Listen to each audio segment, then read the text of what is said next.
I want you to hit me as hard as you can.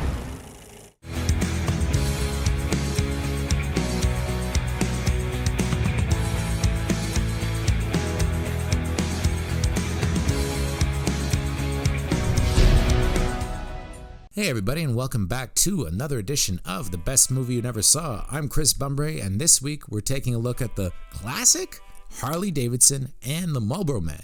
Now, the year is 1996. The future.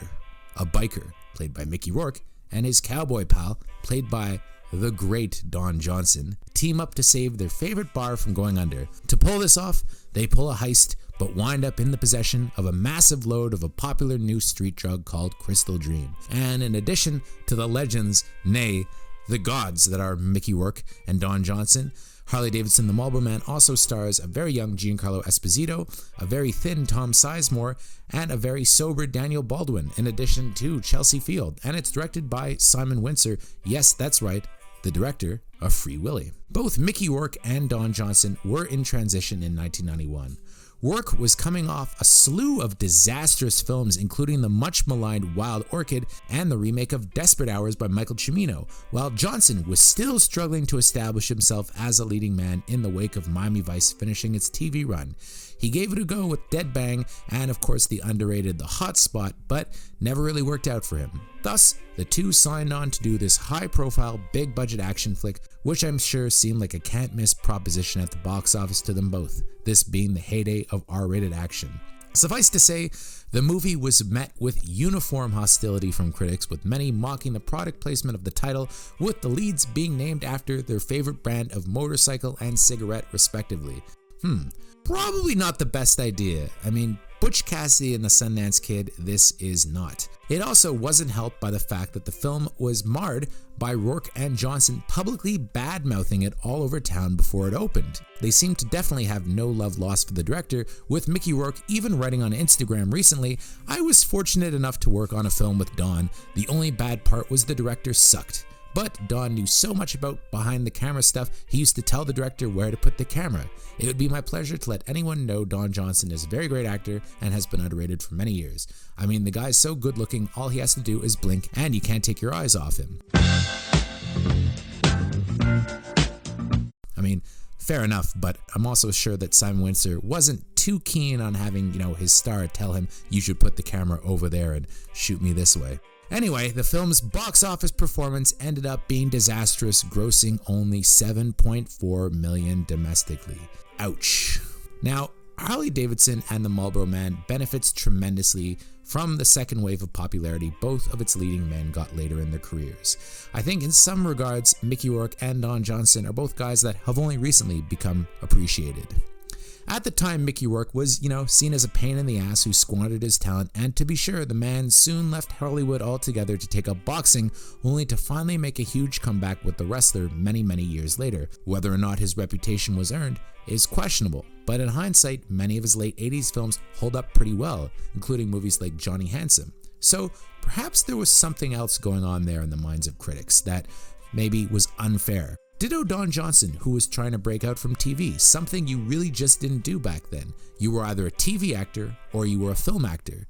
You'd get the occasional Bruce Willis or Denzel Washington, but for the most part, this jump just wasn't made, which is a real shame as Johnson made some pretty good flicks in the area, including, of course, Dead Bang, which has probably the greatest foot chase of all time because it ends with Don Johnson throwing up on the bad guy.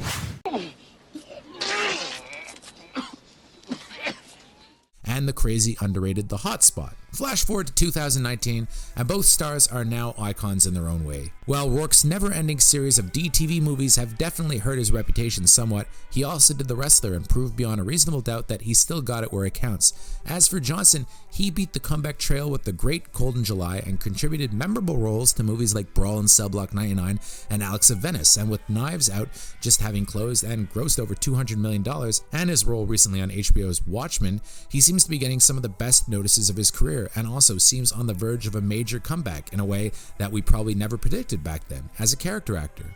So Johnson's back in the limelight, and it makes this an opportune moment to revisit Harley Davidson the Marlboro Man. I'll be the first to admit this is not a great film, but if you could take it as goofy fun, evocative of its time, specifically the late 80s, early 90s, it's a memorable little lost 90s gem. You get exactly what kind of movie this is going to be right off the bat, where Rourke foils a convenience store robbery to save a pretty young cashier, played by Kelly Hu, well, Ted Wass, who you may all remember as the dad from Blossom and the guy who tried to fill in for Peter Sellers in Curse of the Pink Panther.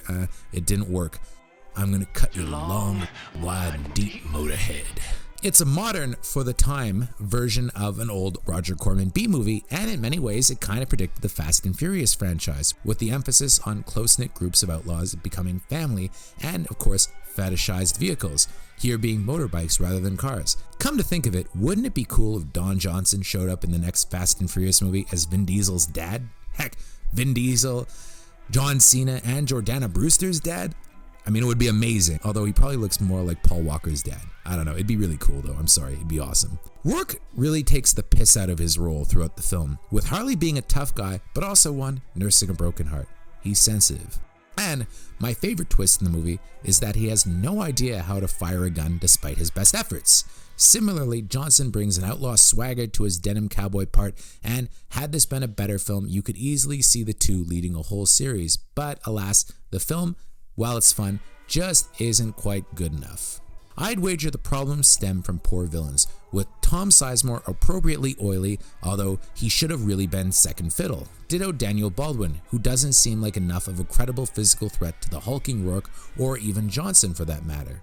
Yet, the film has some decent action set pieces and a fun supporting cast, including, as I said, a very young Giancarlo Esposito and the impossibly young Vanessa Williams. Plus, the score by Basil Poledouris is excellent, with good use of Bon Jovi's Wanted, Dead or Alive.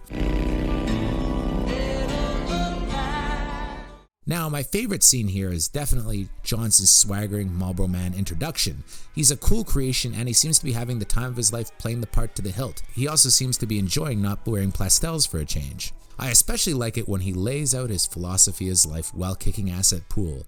Lesson 2. Always know the table. And by the way, Johnson seemed to have mad skills with both this and Miami Vice, frequently showing off how good he was behind a pool cue. Now, if you want to see Harley Davidson the Marlboro Man, you're in luck. It's not only available for purchase on iTunes, but it's also streaming on the MGM channel on Amazon Prime. So, again, I hesitate to call Harley Davidson the Marlboro Man a classic, but it's a fun film I enjoy watching with some pals and a couple of beers. Heck, I make no bones about the fact that I'm a big fan of both leading actors, and it's an interesting look at a franchise that could have been with a better script and more creative direction. Until next time, for JOBLO.com, I'm Chris Bumbray.